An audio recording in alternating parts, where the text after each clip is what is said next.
खाली करा वायुदलाने air strike केलाय पाकिस्तानमधल्या अतिरेकी तळांवर. तुम्ही ना याच्या पुढे ह्याला आईस्क्रीम लावून आणत जा, त्याला जास्ती जवळ पण घेता येईल मला.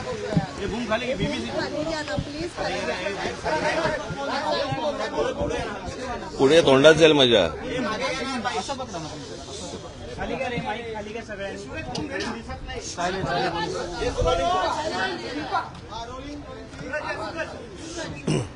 भारतीय वायुदलाने एअर स्ट्राईक केलेल्या आहे पाकिस्तानमधल्या अतिरेकी तळांवरती.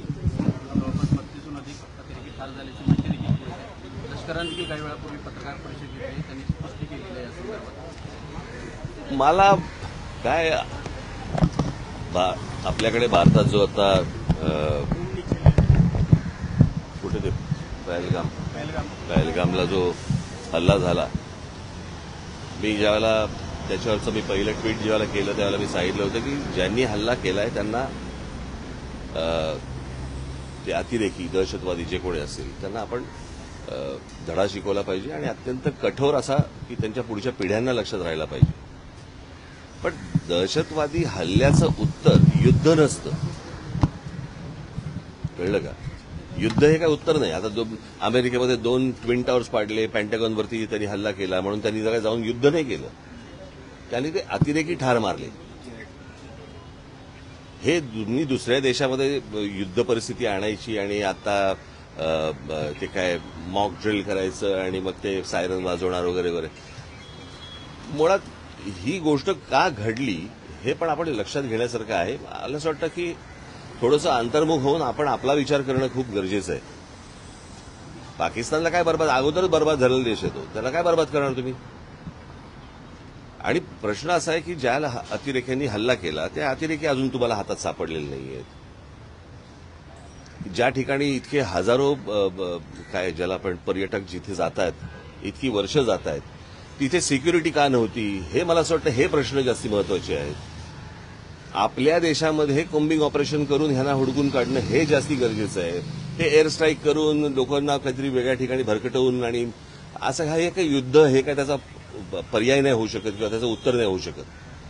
आणि दुसरी गोष्ट म्हणजे आता कसं झालं की ह्या सगळ्या ह्याच्यामध्ये कसं आहे, सरकारच्या चुका ह्या तुम्हाला दाखवल्याच पाहिजे. आज ज्या वेळेला हा प्रकार झाला, तो प्रकार झाल्यानंतर ज्या वेळेला पंतप्रधान त्यावेळेला सौदी अरेबियामध्ये होते, अर्धवट दौरा सोडला त्यांनी. तो दौरा सोडून ते बिहारला कॅम्पेनला गेले, कळलं का? बिहारला कॅम्पेनला गेले. मला असं वाटतं ते गोष्ट करायची गरज नव्हती. त्याच्यानंतर ते केरळमध्ये जाऊन तिकडे अदानीचं पोर्टचं उद्घाटन केलं. त्याच्यानंतर इकडे काहीतरी फिल्म इंडस्ट्रीसाठी काहीतरी वेव्हचा कार्यक्रम केला, तिकडे द्याल. इतकी जर गंभीर परिस्थिती आहे तर या गोष्टी टाळता आल्या असत्या.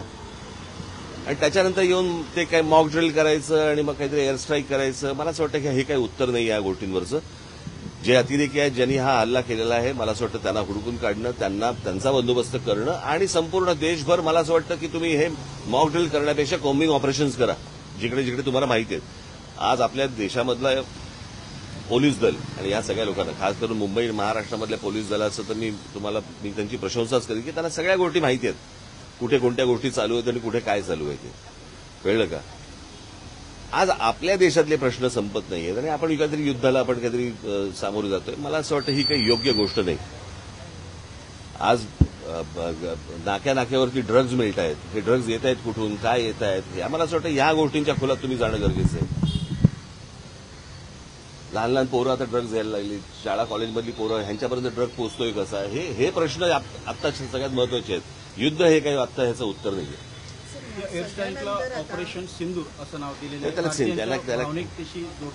ते प्रश्न परत मी तेच सांगतो ना, हे काही नावं बिवं देऊन ह्याने काही भावनाचा काही विषय येत नाही.